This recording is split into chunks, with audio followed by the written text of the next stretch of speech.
Ahí está.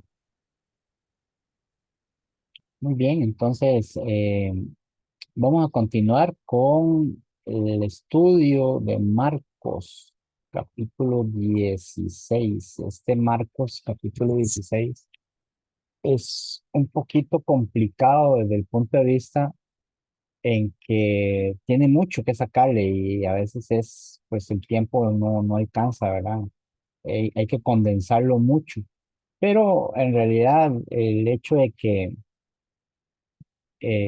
podamos por lo menos verlo desde el punto de vista condensado, comprimido, nos ayuda un poco a comprender el relato en sí, ¿verdad? Y el viernes pasado vimos cómo la piedra suponía una preocupación para las mujeres que estaban muy dispuestas a colaborar, a ayudar, a ver de qué forma podían ellas hacer las cosas de la mejor manera, de la manera en que ellas podían.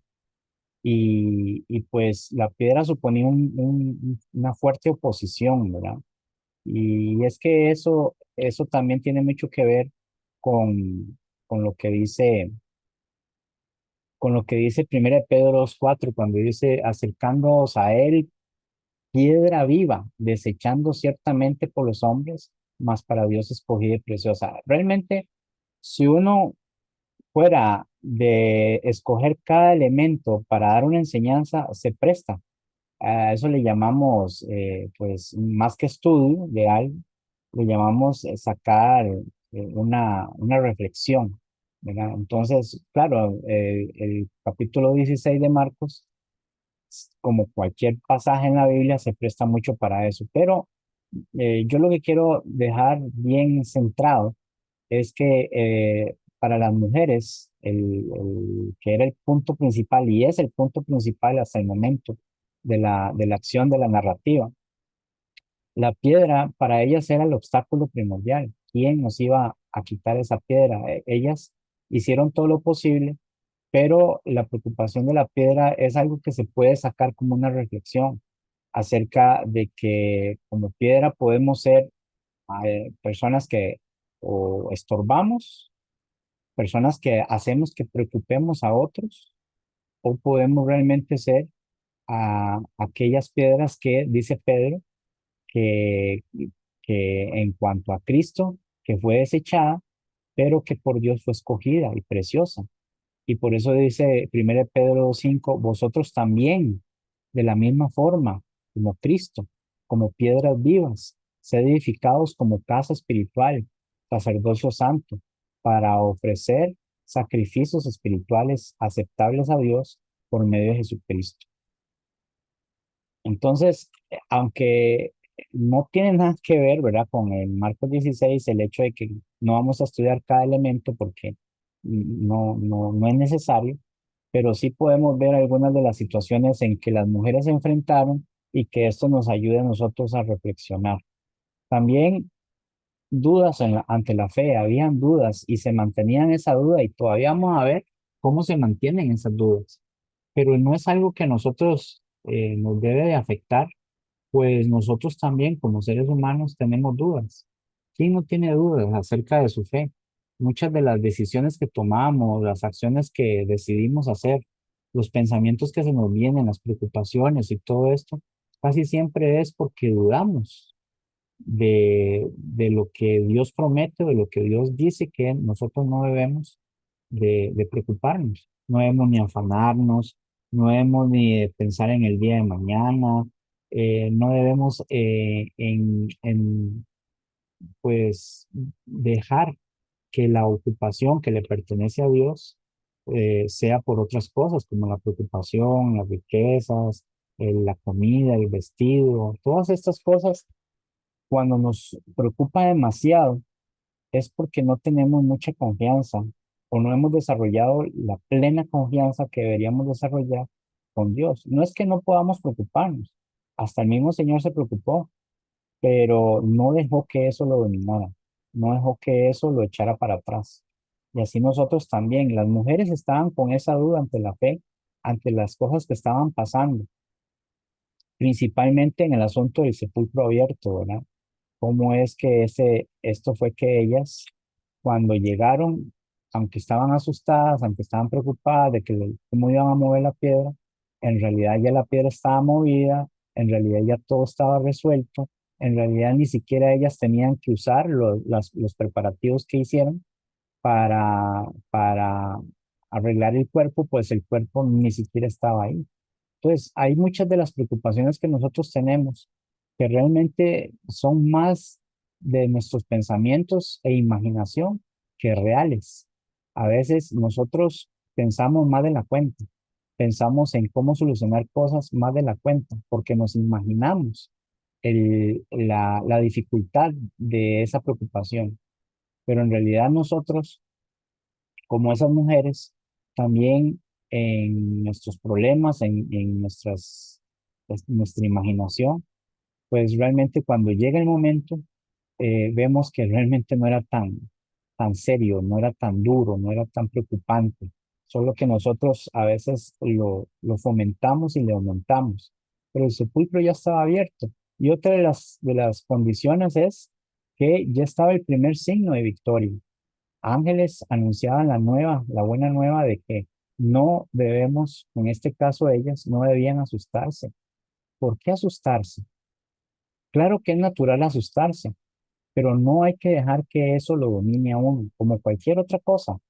No hay que dejar ni que el miedo, ni que las preocupaciones, ni que las emociones, ni que nada de las cosas que el cuerpo tiene como reacción, el cuerpo las va a reaccionar, pero nuestra mente la puede controlar.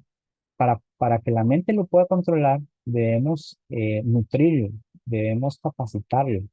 Por eso habla de la conciencia. La conciencia nos ayuda, porque la conciencia nos determina cuándo debemos actuar, cuándo debemos esperar, cuándo debemos mejor informarnos más y todas estas cosas, ¿verdad? Esa vocecita que tenemos dentro nos dice a nosotros cuándo sí y cuándo no. Pero una de las cosas que no debemos hacer o de las cosas que debemos evitar es no asustarnos por las cosas que leemos o entendemos de la escritura o por nuestra vida como cristianos. No debemos asustarnos porque entre más nos sumerjamos en lo espiritual, más va a ser el costo, más va a ser la separación del mundo. Y el mundo ama lo suyo. Y si nosotros no somos de este mundo, pues más difícil se va a tornar en ciertos momentos. Por eso es que lo mejor es que nos concentremos en el asunto de lo que Cristo hizo. El fundamento de nuestra fe es que Cristo resucitó, Cristo venció la muerte y ahora es el que reina. Y como le dijeron los ángeles o le dijo el ángel a las mujeres que estaban ahí, no os asustéis. Eso es necesario que nosotros eh, también entendamos, como dice 1 Corintios 15:53, porque es necesario que esto corruptible se vista de incorrupción y esto mortal se vista de inmortalidad. Esa, esta capacidad de hacer eso no hubiese sido posible si Cristo no hubiera resucitado, si no hubiera vencido la muerte. Y por eso, ante la necesidad de nosotros de tener que pasar la muerte, aunque da miedo, aunque dé temor, pero realmente no nos dejamos vencer por ese miedo, ese temor, porque ya Cristo lo venció y Cristo, como victorioso, Él nos ayuda a nosotros a pasar sobre esa transición. Dice el versículo 54 de 1 Corintios 15, y cuando esto corruptible se haya vestido de incorrupción y esto mortal se haya vestido de inmortalidad, entonces se cumplirá la palabra que está escrita: sorbida es la muerte en victoria. ¿Dónde está, oh muerte, tu aguijón? ¿Dónde, oh sepulcro, tu victoria? Ya que el aguijón de la muerte es el pecado y el poder del pecado la ley, mas gracias sean dadas a Dios que nos da la victoria por medio de nuestro Señor Jesucristo. Así que, hermanos míos, amados, estad firmes y constantes, creciendo en la obra del Señor siempre, sabiendo que vuestro trabajo en el Señor no es en vano. Estas son palabras de aliento que Pablo le da a los corintios, pero es para nosotros también, porque no debemos asustarnos. Ese es el punto que, de de este pasaje culminante del versículo 8. Ahora, hay situaciones en las que debemos reconocer, eh, por ejemplo, situaciones en las que nos ayudan a entender, nos ayudan a entender que el propio Evangelio de Marcos, como habíamos dicho, son palabras que Marcos usó que muestran la acción y por eso él se centra mucho en ese punto, ¿verdad? Se centra mucho en todo lo que él necesita ver en las personas, cómo accionan, cómo se manifiestan. Y muchas de esas acciones, pues, en este caso, tenían eso, preocupaciones, dudas, pero al final todo se va a resolver. Todo se resuelve porque lo que Dios hace, Él no es hombre ni hijo de hombre para que sienta todas estas cosas o deje de hacerlas, ¿verdad? Ahora, vamos a ver también el asunto de lo que vamos a ver del versículo 9 hasta el versículo 20. Hoy solo vamos a tratar del 9 al 11 porque es el tiempo que se puede observar todo esto, ¿verdad? Pero hay un relato fascinante desde el 9 al 11 y describe eventos significativos como apariciones de Jesús después de su resurrección y la entrega de la gran comisión que lo vemos hasta el final, ¿verdad? Pero es algo interesante ver que estos relatos que supuestamente algunos comentaristas y estudiosos dicen que no existe, que no están ahí, y bueno, eso tenemos que ver también. En realidad, lo que nosotros leemos ahí, lo que nosotros vemos ahí, es algo fascinante, algo que nos llena de fe, algo que nos hace crecer.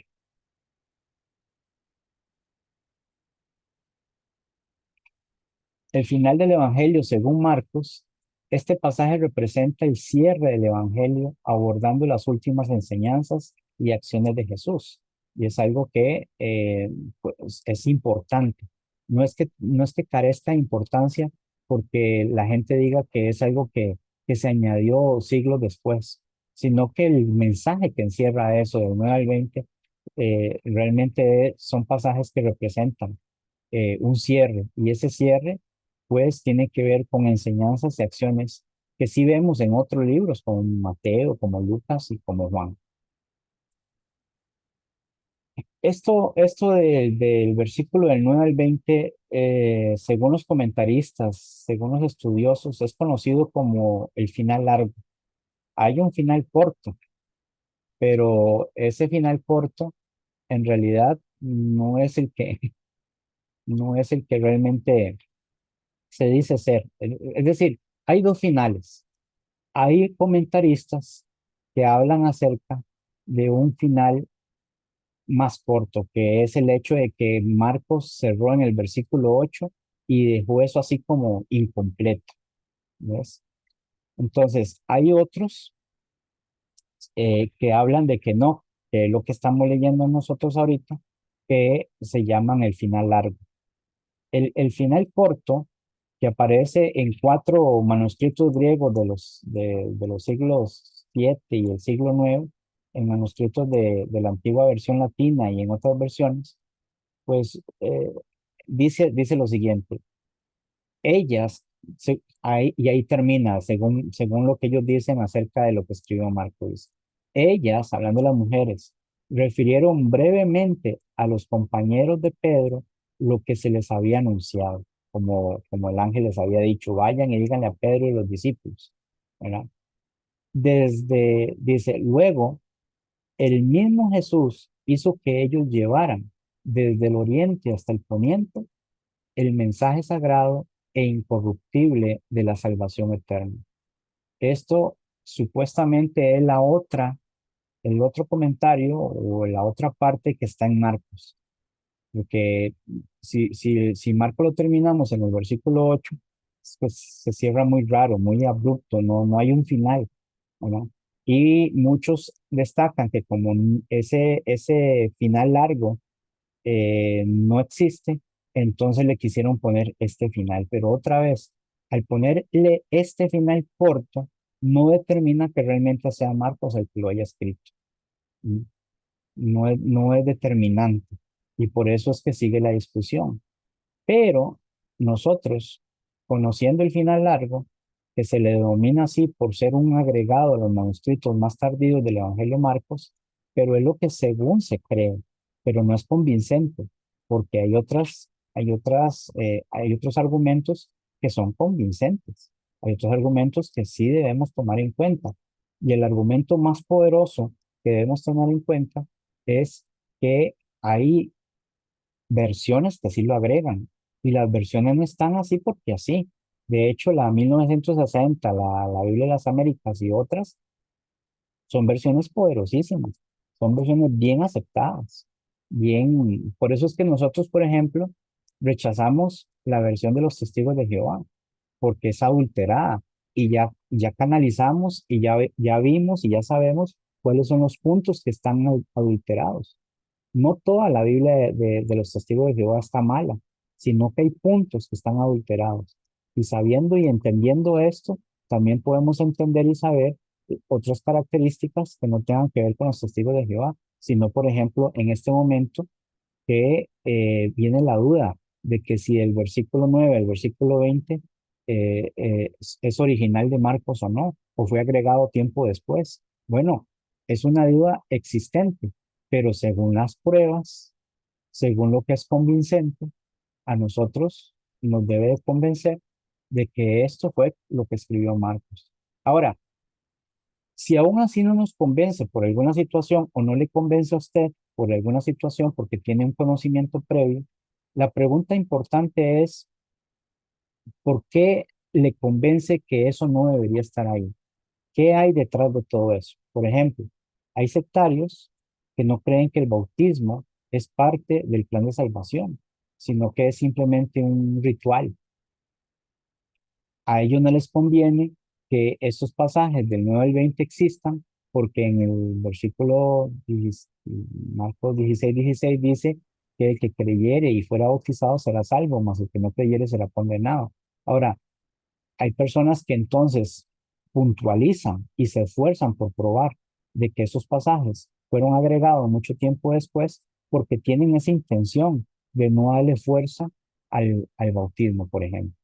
Pero en el caso de nosotros no hay ningún problema. ¿Por qué? Porque tenemos muchos pasajes que hablan que el bautismo pertenece al plan de salvación y es parte esencial para el plan de salvación. Entonces, a nosotros no nos estorbaría de que probaran al fin y al cabo con certeza de que el versículo del 9 al 20 no es original de Marcos. ¿Qué otra cosa? Habría que preguntarse entonces, ¿por qué yo necesito indudablemente sostener que los versículos del 9 al 20 no son originales de Marcos? Pero, ¿por qué? ¿Qué hay ahí que yo debo de justificar eso? En el caso de nosotros los cristianos, como no hay nada que nos estorbe, ni nada que nos reprima, ni nada que no encontremos en otros pasajes que asimilen la doctrina que nosotros practicamos, entonces nosotros no tenemos ningún problema con ese aspecto. Lo que sí, el problema que sí existe es que le añaden un final corto y ese final corto tampoco tiene sustentabilidad, no se sustenta porque es una cuestión que no pueden probar. Más el asunto de probar el final largo, sí tiene más sustento con el hecho de saber que hay versiones muy poderosas y muy confiables que sí lo incluyen. Y la pregunta es, ¿por qué? Porque ellos son personas estudiosas dedicadas a eso completamente. Entonces, el asunto del debate de su autenticidad pues existen controversia en cuanto a su autenticidad histórica porque no aparecen en algunos de los manuscritos más antiguos. Eso es todo el asunto, ¿no? Pero esos manuscritos son fuertemente cuestionados también. Entonces, los manuscritos en los que no aparecen uno se llama el Vaticano y el otro se llama el Sinaítico, que son manuscritos del cuarto siglo, es decir, 4 siglos, eh, 400 años, por decirlo así, después de Cristo. Entonces, el punto es que estos manuscritos se supone que son los más cercanos a los escritos originales, pero no es verdad. Hay otros manuscritos que son aún más cercanos y escritos aún más cercanos a los eventos originales, por ejemplo, a los apóstoles.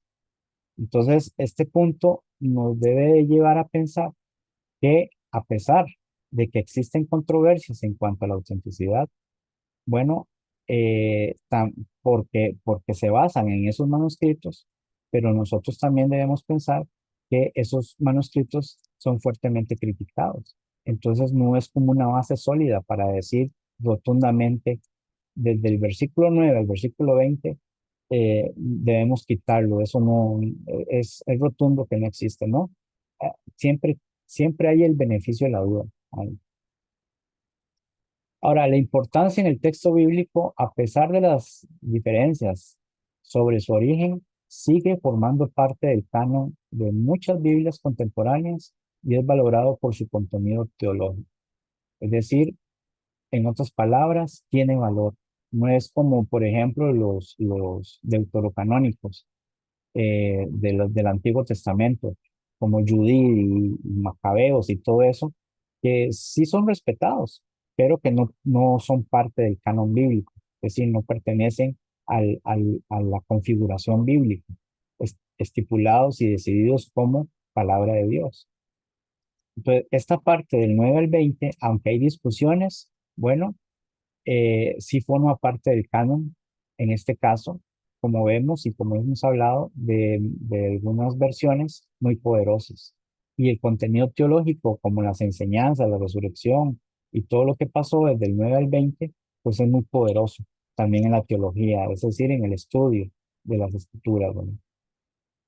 Así que con esto en mente, vamos a seguir hablando acerca de lo que decía el título, un encargo especial, la misión de Galilea, temor y la obediencia, la respuesta humana ante lo divino. Y vamos a abarcar del 9 al 11. Vamos a leer primero. Voy a poner para que podamos leer, para poder estar dentro del contexto y no simplemente la explicación fuera de lo que está escrito. Voy a poner acá, a ver, Marcos capítulo 16 versículo del 9 al 11. Dice ahí, habiendo pues resucitado Jesús por la mañana, el primer día de la semana, apareció primeramente a María Magdalena, de quien había echado 7 demonios. Tenemos entonces ahí el relato, versículo 9 otra vez confirmado. ¿Qué está confirmando Marcos? De nuevo, lo que confirma Mateo, lo que confirma Lucas, lo que confirma Juan, que Jesús había resucitado el primer día de la semana, es decir, el domingo, lo que nosotros conocemos como domingo. Así que en este caso, hablando de la resurrección de Jesús, y después vamos a hablar un poquito de María Magdalena, pero en cuanto a la resurrección, el primer día de la semana, pues este versículo, solamente este versículo, resuelve las diferencias sobre el día de la resurrección mencionadas en otros evangelios. Ahora, hay una cuestión de debate también, porque casi que todas las cosas son debates bíblicos. Hay una cuestión que hablan de que si Jesús dijo que iba a estar 3 días y 3 noches, y hay otros pasajes que dicen que al tercer día iba a resucitar, y todo eso, pues para muchos no calza, porque muchos dicen, si Jesús dijo 3 días, tuvo que haber muerto jueves, para entonces resucitar domingo, no pudo haber muerto viernes. Y se generan una cantidad de debates, una cantidad de problemas, porque no hay conciliación en esto. Pero en nosotros, hermanitos, en nosotros, los cristianos, siempre más que buscarle cinco patas al gato, debemos buscar conciliación en las escrituras. Por ejemplo, nosotros tuvimos también el asunto de que en algunos evangelios decía que habían aparecido dos ángeles, ahora Marcos dice que es uno, que en Lucas dice que es dos varones, ¿verdad? Todas estas cosas tienen su explicación, tienen una explicación lógica, una explicación que concilia los evangelios. Claro que es que no se puede tocar todo al mismo tiempo. No se puede decir las cosas todo al mismo tiempo y hay que decirlas a grandes rasgos. Ya para probarlo en sí, para demostrarlo, pues se entra en un debate. Y en ese debate uno tiene que demostrar y para eso se conjuga pues el tiempo y todo que se tiene que ver directamente con eso. Pero usted y yo podemos estar completamente seguros de que todas estas supuestas discrepancias que pueden haber en los evangelios, no hay ninguna. Es solo una suposición, porque si usted saca el tiempo para leer los pasajes que hablan, por ejemplo, del tercer día, vemos que en el versículo 9 esto se resuelve. Las diferencias, dice, este versículo resuelve las diferentes expresiones que se ven en los evangelios sobre el día de la resurrección mencionadas en otros evangelios. Es claro que el tercer día, en 3 días y después de 3 días, como se lee en otros evangelios, se refiere al mismo tiempo, es decir, el domingo, considerando la forma de contar el tiempo de los judíos. El calendario judío no es el mismo que el calendario que usamos nosotros. Y expresiones judías que hablaban de eso son expresiones que hoy día también utilizamos para determinar ciertas cosas que no tienen que ser literalmente así. ¿Sí? Por ejemplo, si yo digo, uy, tenía tanta ira que exploté, eso no es literal, sino que la gente va a entender que explotar es que no contuvo la ira que estaba ahí, ¿verdad? Son lenguajes de expresiones que como narración también se usaron en su momento. No, muchas de las cosas que se leen no hay que tomarlas tan literal, siempre y cuando el que lo escribe, en este caso el Evangelio de Marcos, lo deje ver así. Y así es como lo deja ver él. Y por eso es que en este caso, como dice acá en el versículo 9, habiendo pues resucitado Jesús por la mañana el primer día de la semana, listo. Entonces, si esto es contundente, que Jesús resucitó el domingo, entonces el problema es entonces que murió jueves o murió viernes. Bueno, no es difícil de llegar a esa conclusión, porque hay modismos en el lenguaje que me ayudan a mí a comprender que Jesús sí murió viernes, que realmente sí calzan los 3 días, porque esas expresiones de tercer día, después de 3 días, 3 días con sus 3 noches y todo esto, eran modismos que se hablaban así en los tiempos de los judíos, porque para un judío mediodía, cuando se hablaba de ese día, era para él un día completo. Se incluía como un día completo, pero no era el día completo, era mediodía nada más. Entonces, simplemente con estas condiciones debemos nosotros ver la, la escritura, con esa simpleza, ver la escritura y cuando la vemos con esa simpleza, no debe de haber ningún problema en cuanto a la hora de averiguar o entender las cosas de la Biblia. Solamente el problema persiste cuando uno tiene un motivo que quiere sacar ahí. ¿Hay algún motivo para desprestigiar la Biblia o para no cumplir con lo que Dios dice o para poder justificar mi estilo de vida, etcétera? Es como la persona que dice, es que Dios no existe porque la ciencia ya lo probó. Eso no es verdad. La ciencia más bien cada vez confirma más la existencia de Dios. Ya es un hecho sólido, constante. La gente cuando dice ese tipo de cosas es porque busca otra cosa que tiene en su corazón escondido. Porque la intención del corazón es lo que revela todo, ¿verdad? Ok, entonces sigamos con esto. Eh, dice acá, en cuanto a eso, la aparición a María Magdalena. Jesús escoge a María Magdalena de quien había expulsado 7 demonios. Eso lo vemos en Lucas, ¿verdad? Capítulo 8, eh, por ahí en el versículo 1, 2, por ahí, no sé, habla acerca de ese evento. Y en este caso, como la testigo ocular de que Jesús había resucitado.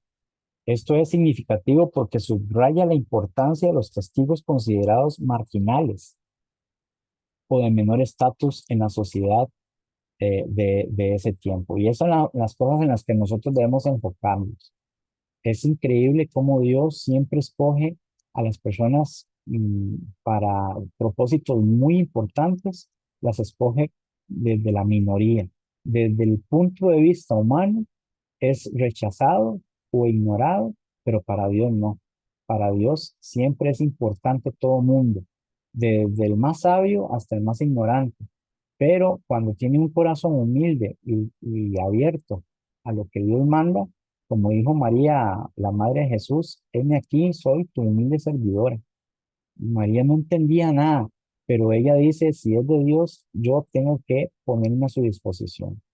Así en este caso, esta mujer que había sido rechazada, marginada por la sociedad, no solamente por el hecho de ser mujer, sino también por tener ese tormento de demonios, ahora es la testigo número uno de la resurrección de Jesucristo.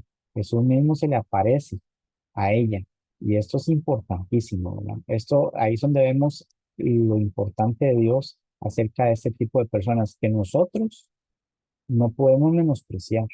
Nosotros no podemos menospreciar a las personas marginadas, ni a los pobres, ni a nadie, porque no sabemos. No sabemos en qué momento se puede volcar la tortilla, como dice, en contra de nosotros. Por eso tenemos que tener mucho cuidado. Y por eso esto subraya, es significativo porque subraya la importancia de este tipo de testigos, ¿verdad? En este caso.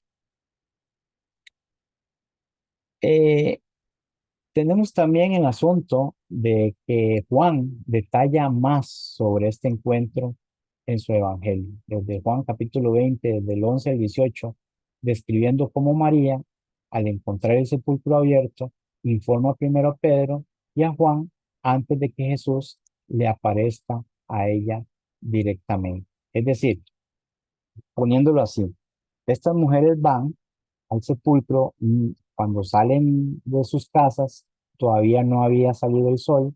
Cuando llegaron al sepulcro, ya había salido el sol. Ven el sepulcro abierto. ¿De qué forma se abrió? Bueno, Mateo dice que un ángel descendió y abrió la piedra, quitó la piedra y se sentó sobre ella. ¿Mm? Después, Lucas y Juan narran de que habían dos ángeles, pero ¿por qué Marcos habla de un ángel? Porque Marcos se enfoca en el mensaje del ángel, en lo que Marcos está diciendo es, o enfocándose es, ¿qué fue lo que dijo el ángel? Fue uno de ellos el que habló. Ahora, no es que se menospreció el otro, pero uno es el que traía el mensaje. Entonces, algunos otros evangelios dicen que uno estaba en la cabecera, pero el que habló es el que estaba al lado derecho. Y por eso vimos toda la importancia de esto, y que era joven y toda esta cosa. Así Juan, cuanto a que María fue la testigo ocular, no fue que María en ese momento que entró al sepulcro y habló con los ángeles, vio a Jesús ahí, no, sino que ellas, las que estaban con María, fueron y anunciaron lo que los ángeles habían dicho que tenían que anunciar. El problema es que los apóstoles y todos los que estaban ahí no les creyeron, que todavía estaban escépticos, todavía estaban, eh, ¿cómo se llama? No creían lo que ellas estaban diciendo. Ahora, el asunto es que en otros evangelios vemos como Pedro y Juan, ellos sí fueron a inspeccionar. De hecho, dice que Pedro salió corriendo al sepulcro y que Juan, a pesar de que Pedro iba corriendo, Juan se le adelantó, corría más rápido. Todos estos eventos, cuando pasaron, ya ellos sabían el asunto de las noticias que las mujeres habían dado. María vuelve al sepulcro y el asunto está de flor de piel, la gente está llorando, está confundida por las noticias que habían oído y todo eso, María está realmente atormentada. Y ahí es donde Jesús se le aparece. Ahora, ella es la primera testigo de esto y ahora a ella le toca informar sobre ese asunto porque Jesús se lo dice, ¿verdad? Entonces, pero si lo que leemos en Marcos, por ejemplo, acá, en este caso, apareció primeramente María Magdalena, de quien había echado 7 demonios, lo vemos también en Juan con más detalle. ¿Ya? Así que no voy a atrasarme con esto porque Juan lo detalla mejor, Juan lo detalla más todavía. Y Marco lo comprime mucho. Ahora, en este caso, en el versículo 10 vamos a leer acá, en Marcos capítulo, digo, en el mismo capítulo, pero en el versículo 10 dice, yendo ella, lo hizo saber a los que habían estado con él, que estaban tristes y llorando. O sea, ella ya siendo testiga del asunto, va y lo hace saber a, a estas personas. No les hizo saber que Jesús o que los ángeles les estaban ahí. Ya eso pasó, ya ellos ya sabían eso. Ahora lo que les hizo saber era que Jesús se le había aparecido a ella. Eso es lo que ella tenía que hablarles a ellos, ¿verdad? Entonces, en este caso, la notificación de María Magdalena acerca de la aparición de Jesús a ella. Y en esto, comunicación a los discípulos. Otra vez María tenía que comunicar a los discípulos. Y María Magdalena, tras ver a Jesús, va a informar a los 11 discípulos, quienes se encontraban tristes y llorando por la muerte de Jesús y la aparente desaparición de su cuerpo. Los discípulos estaban muy mal porque no solamente estaban preocupados por el hecho de que eh, ya ahí Jesús no estaba. ¿Qué pasó? ¿A dónde se llevaron el cuerpo? ¿Dónde fue que por qué lo quitaron de ahí? ¿Cuál era el propósito de eso? Había mucha confusión ahí, ¿verdad? En ese sentido. Entonces había tanta preocupación y que María Magdalena, cuando ve a Jesús y dio la noticia, encuentra a los 11, pues ahora están reunidos, les cuesta eh, que ellos estén por los sentimientos que ellos tienen. A pesar de eso, le cuenta de la aparición de Jesús, ¿verdad? A ella, María, y del mensaje. Y por eso es que en Juan capítulo 20 eh, vemos cómo es más detallado todo este asunto, es más detallado. ¿No? Cuando Jesús se le aparece a María, Marcos no declara lo que Juan sí declara, que Jesús le dijo, no me toques, porque aún no he subido a mi Padre, mas ve a mis hermanos y dile, subo a mi Padre y a vuestro Padre, a mi Dios y a vuestro Dios. Fue entonces María Magdalena para dar a los discípulos las nuevas de que había visto al Señor y que él le había dicho estas cosas. Marcos no lo detalla, pero Juan sí. Y por eso es que hablamos de la armonía de los evangelios. Por eso una cosa que no se digan una, la otra sí lo respalda en este caso. O no solamente es que se refuerzan entre ellas, sino que hay armonía también, ¿verdad? En este caso. Por eso esto lo vemos entonces en Juan capítulo 20, pero será en otro momento que se tenga que tocar ellos. Ahora, lo que sí hay que puntualizar es que ellos todavía son incrédulos y por eso están tristes y llorando, porque no creían en las cosas que Jesús les había dicho en cuanto a la resurrección, pensando que el cuerpo de Jesús pues había sido robado de ahí, ¿verdad? Entonces, yo sí entiendo que el grupo de mujeres ya les había llegado con el mensaje de los ángeles, ¿verdad? Eso lo vimos en el versículo 7 donde dice, el ángel le dijo, pero id y decid a sus discípulos y a Pedro que él va delante de vosotros a Galilea, allí le veréis como os dijo. Eso fue lo que hicieron ellas. Pero los discípulos siguen en su incredulidad. De hecho, ellas mismas están incrédulas. porque todo lo que les pasó en ese momento es que, imagínense, solo póngase en los zapatos o en las sandalias de ellas. Si a usted que le hubiera pasado algo así, ¿qué hubiéramos hecho nosotros? Qué susto, qué confusión, ¿cómo es esto? ¿Verdad?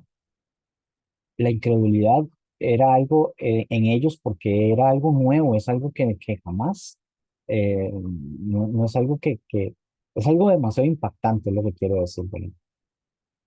Ahora vamos a ver en el siguiente versículo que Marcos reafirma esto. Pero el asunto es, como dice también en Juan capítulo 20 versículo 24-25 hablando de Tomás. Dice, pero Tomás, uno de los 12, llamado Dídimo, no estaba con ellos cuando Jesús vino, ya cuando Jesús les apareció. O sea, lo que Jesús se le apareció a María, María Magdalena fue y se lo dijo a los discípulos y ellos no le creyeron. Ellos estaban incrédulos con eso. Ahora, Juan habla de que Jesús se les apareció a los discípulos, pero en ese momento no estaba Tomás. Entonces, ahora los discípulos le iban a decir a Tomás, como María se lo dijo a ellos, pero Tomás no lo iba a creer. Entonces estaban en la misma posición, ¿ven? Pero dice el versículo 24 y 25 de Juan 20. Pero Tomás, uno de los 12, llamado Dídimo, no estaba con ellos cuando Jesús vino. Le dijeron pues los otros discípulos, al Señor hemos visto lo mismo que hizo María, el mismo mensaje que le dio María a los discípulos y ellos no le creyeron. Él les dijo, si no viere en sus manos la señal de los clavos y metiere mi dedo en el lugar de los clavos y metiere mi mano en su costado, no creeré. La misma, la misma incredulidad que está mostrando Tomás aquí, lo está mostrando por el testimonio de ellos. Y ellos mismos demostraban esa misma incredulidad por el testimonio de María. Entonces, vemos que el asunto acá tiene que ver con una fuerte incredulidad de parte de los discípulos. Y pues y a María le tocó ser testigo de eso y tratar de convencer lo más que pudiera a sus hermanos. Entonces, el asunto de la reacción inicial de los discípulos, a pesar de la noticia, los discípulos se muestran incrédulos. Ese es el punto aquí, manteniendo su tristeza. Ellos están muy tristes, muy confundidos. Esta incredulidad refleja una constante durante el ministerio de Jesús, donde frecuentemente reprendió a sus discípulos por no creer. Y lo vemos en Tomás, pero también lo vemos en muchos aspectos, como lo vimos también en otros pasajes que me tocó a mí explicar de Marcos, que por ejemplo, cuando ellos vieron cómo Jesús alimentaba a mucha gente, y después cuando Jesús le dice, tengan cuidado con los panes de los fariseos, ¿verdad? Con la levadura de los fariseos, ellos decían, ay, se lo dijo porque no trajimos pan y ahora qué vamos a hacer. Y había una fuerte incredulidad.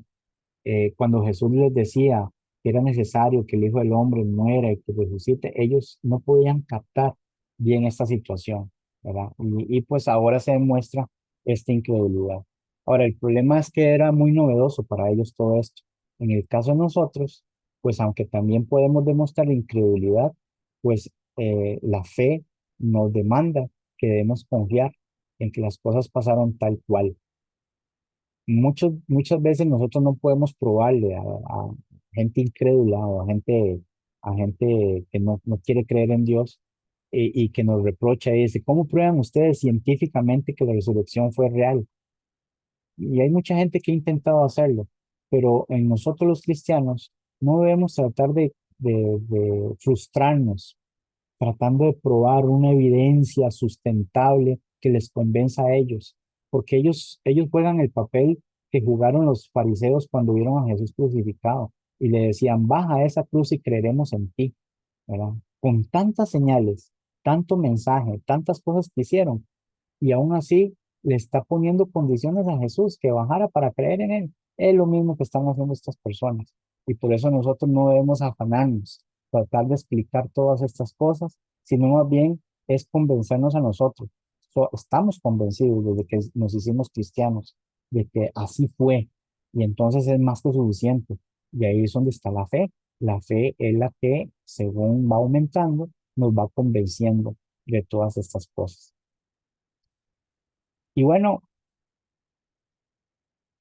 para terminar ya, el versículo 11 dice así, de la siguiente manera: ellos cuando oyeron que vivía y que había sido visto por ella, no lo creyeron. Y desde el versículo 9 hasta el versículo 11 es la misma cantaleta. Incredulidad, incredulidad. Y Jesús se los reprochó, y Jesús se los demandó, y Jesús los regañó, y Jesús les dijo que si no se espabilaban, entonces iban a meterse en serios problemas. Y es lo mismo que Jesús nos dice a nosotros. Nosotros no podemos mantener una fe basada en la incredulidad o esperar a que alguien nos explique de una forma tan sustentable que no haya forma de refutar ninguna situación en la que nosotros podemos pensar o podemos preguntarnos por qué. Eso no es así, eso no existe. Y Dios lo dejó el propio, porque si eso existiera, si no hubiera duda alguna acerca de la existencia de Dios, de la resurrección de Cristo, de los escritos del Nuevo Testamento, etcétera, etcétera, entonces, es muy fácil, sería muy fácil decir, mire, estas son las evidencias y todo el mundo creería y todo eso. Ahora, la pregunta, ¿no es mejor así? No, no es mejor así, porque les recuerdo lo que le dijo el rico a Abraham cuando estaba en el lugar de tormento. Abraham le dijo, para eso tienen la ley y los profetas. Y el rico le dijo, no, padre Abraham, manda a uno del que vaya aquí, a Lázaro, para que convenza a mis hermanos. ¿Verdad? Él no estaba conforme con lo que Dios había establecido, sino que él quería hacerlo a su propia manera. Y entonces Abraham le dijo lo que nosotros debemos decirle a las personas incrédulas. Si no creen a la ley y a Moisés, mucho menos se van a persuadir si mandan a un fantasma o una persona de acá. Si no creen en el Evangelio, si no creen en la resurrección de Cristo, si no creen en Dios, pues no son merecedores de ser galardonados, porque dice Hebreos 11:6 que es necesario creer en Dios, que Él existe y que Él es galardonador de los que le buscan. Punto. Eso es toda la base que nosotros debemos tener. Hermano, pero eso no se puede probar científicamente, ni podemos convencer a los que debaten sobre eso. No, no, no tenemos que hacerlo. Dios lo hará a su manera, pero nosotros no tenemos que hacerlo. Escepticismo persistente es lo que tienen ellos y es lo que tenían sus discípulos. Incluso después del testimonio de María, los discípulos no creen que Jesús ha resucitado, lo que demuestra una falta de fe que Jesús había advertido y reprendido duramente o durante su ministerio y duramente, por supuesto, también. ¿No? Eh, por ejemplo, Marcos capítulo 2 versículo 8 dice, y conociendo luego Jesús en su espíritu que cavilaban, discutían de esta manera dentro de sí mismos, les dijo, ¿por qué discuten o cavilan o piensan así en vuestros corazones? Jesús se los reprocha, ¿verdad? También en el capítulo 8 versículo 17 dice, y entendiendo Jesús les dijo, ¿qué discutís porque no tenéis pan? Es lo que habíamos hablado. No entendéis ni comprendéis aún tenéis endurecido vuestro corazón. Esto es lo que pasa cuando hay escepticismo persistente. Las personas que son incrédulas tienen un corazón muy endurecido y nosotros no tenemos el poder de ablandarlo, solo Dios. Teniendo ojos no veis, dice el versículo 18 del capítulo 8 de Marcos, y teniendo oídos no oís, y no recordáis cuando partí los 5 panes entre 5,000, ¿cuántas cestas llenas de los pedazos recogiste? Y ellos dijeron 12. Y cuando los 7 panes entre 4,000, ¿cuántas canastas llenas de los pedazos recogiste? Y ellos dijeron 7. Y les dijo esta pregunta que nosotros debemos poner en mente también. ¿Cómo aún no entendéis? Es lo que nosotros debemos asimilar. Tenemos que comprender esto. ¿Verdad? Ahora, un término, y con eso concluyo, del significado que había sido visto, por ejemplo, de lo que vemos en el versículo 11 donde dice, ellos cuando oyeron que vivía y que había sido visto por ella. Este término había sido visto es importante que lo toquemos. ¿Saben por qué? Por una sencilla razón. Porque Juan, el Evangelio de Juan, se enfoca mucho en un concepto que estaban haciendo de los gnósticos, de una secta que estaba diciendo que Jesús no es que había resucitado, sino que Jesús era una apariencia, era un fantasma. ¿Ustedes nunca les ha pasado que ustedes están, no sé, viendo algo, un árbol, lo que sea, y de repente con el rabito del ojo vieron como que algo pasó y usted vuelve a ver y no era nada, ¿verdad? Entonces, la gente dice, eso es un reflejo. Y puede ser, sí, es un reflejo. Bueno, para los gnósticos Jesús era un reflejo, simplemente. Era una apariencia, nada más. Y Marcos también, en cierta forma, en este caso, la palabra acá del uso griego que de esta frase implica una observación detallada. No es una cuestión de reflejo, no es una cuestión de que, uy, vi que algo pasó. Y no es eso, que queda la duda. Está hablando de que María lo vio detalladamente. De hecho, otros evangelios hablan de que lo tocó en Juan, ¿verdad? Y por eso dijo Jesús, no me toques, no me toques. Entonces no era una cuestión de apariencia, era una cuestión detallada que María no solamente lo vio como es realmente y hasta lo tocó, ¿verdad? Entonces no fue un solo vistazo, y eso refuerza la certeza y la claridad del testimonio de María. Cuando María fue a decírselo a ellos, no le dijo, viera que es que sentí que Jesús se me apareció o me pareció que era Jesús, es que no sé, no lo vi bien. No, para María era tan real como siempre. Y por eso cuando María lo habló con esa certeza. Así que entonces, mis estimados hermanos, podemos observar que eso que acabo de decirles tiene que ver desde el 9 al 11 con un sentimiento y con una acción que puede pasarnos a nosotros.